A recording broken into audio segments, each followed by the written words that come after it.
So Roly Poly Romero fights Tefimo Lopez Saturday.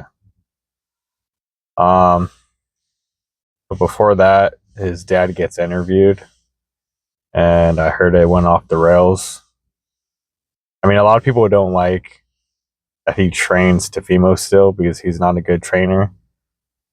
Especially like when he fought Shakur, he gave like zero tactical advice except for don't be a bitch, which doesn't play out too well, or didn't play out too well. So let's check out what he has to say.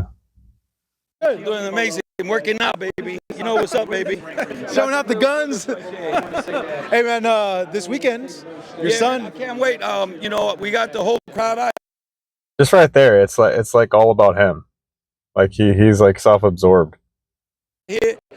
My son is ready, and I can't wait, man. Come Saturday, it's gonna be all entertainment. We've seen, to you, how's the dynamic? Because we spoke to Rolly earlier in the week, and he actually told us that he felt he was more closer to you than he was with Tio. So how do you feel about having to face a Rolly? I don't know, because I'm a guy that I'm a nice friends, guy. I don't guess. mess with nobody. We took Rolly into our family. He hanged out with my daughters, with my wife, with everybody in the family, and we treated him like a brother. Like my son's brother. I don't know what happened. I mean, after he got that. Well, I say Rolly's actually like pretty grateful to Fimo because he gave him money when he needed it, and they were friends. I haven't heard it of any bad blood. With Tank, yeah, everything just changed. He just went his way, and I understand that's just the way it is. But I don't have nothing against Rolly, man.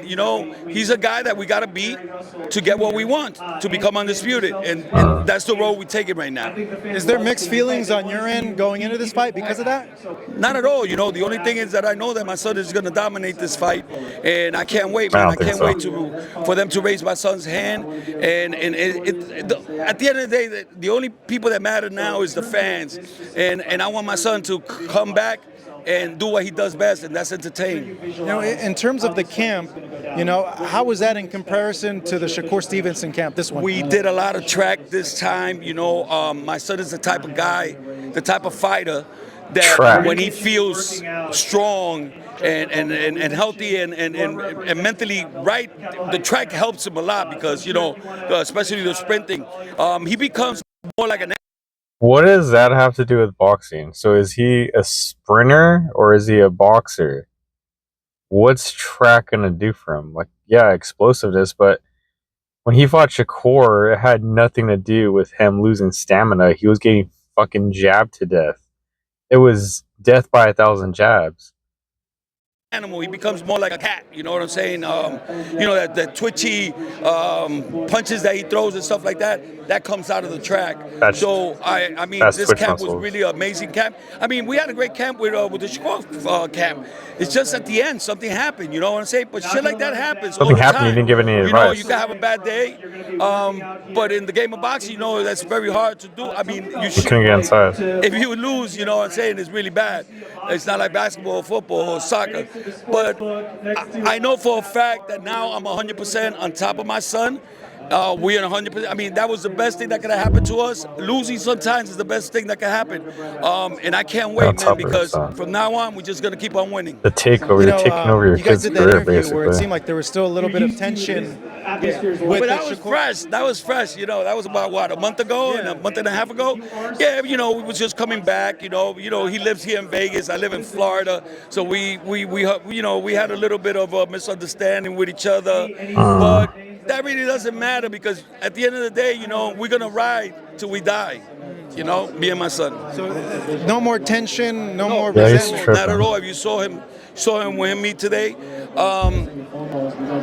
we're really happy. I'm not nervous at all. I'm usually never nervous, when it comes to my son fighting. But let the best man win. But I know that my son is at his best. He's going to do the best performance that he's done.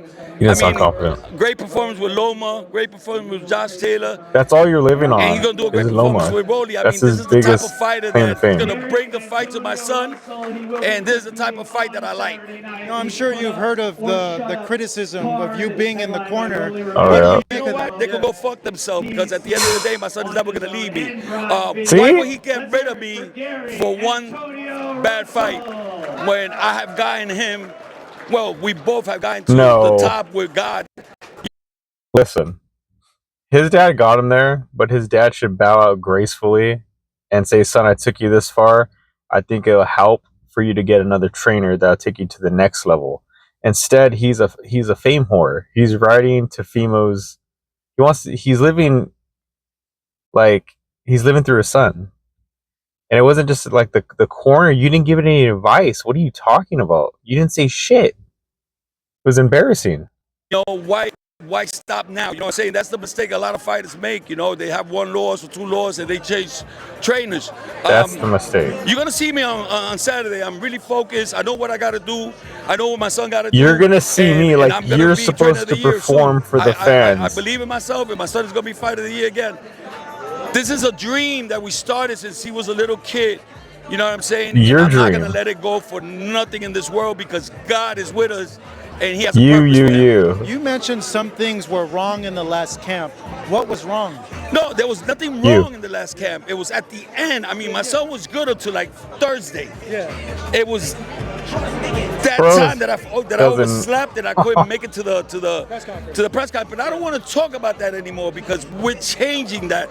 You know, I gained weight. I'm fucking feeling great. You know what I'm saying? I'm in a good fucking place right now, and all these motherfuckers better watch it. Like he's fighting. I'm coming to come take everything from everybody, and I can't wait. Come Saturday, you guys gonna see a hell of a performance. 47. I know the goal is undisputed. If you guys are successful against Rolly, what's the next? We going for Ryan or we going for Conor Ben? And from there on, we keep on going, man. You know what I'm saying? We're not stopping. My son is not stopping. Right after this fight, we're going right into. I heard enough. All right, this guy Fimo needs to fire his coach, which is his dad. I mean, I'm sure that's good. That's hard, but like his dad seems like a piece of shit. Like it's not about you. It's about your son. You're talking about, oh, I'm gonna be in a good state of mind. Like, what the fuck are you talking about? You have no tactical advice at all. And like Teofimo hasn't been right since like his wife left him, and you never know which one you're gonna get, Teofimo. So I don't know. His dad sounds crazy for sure, but we'll see what happens.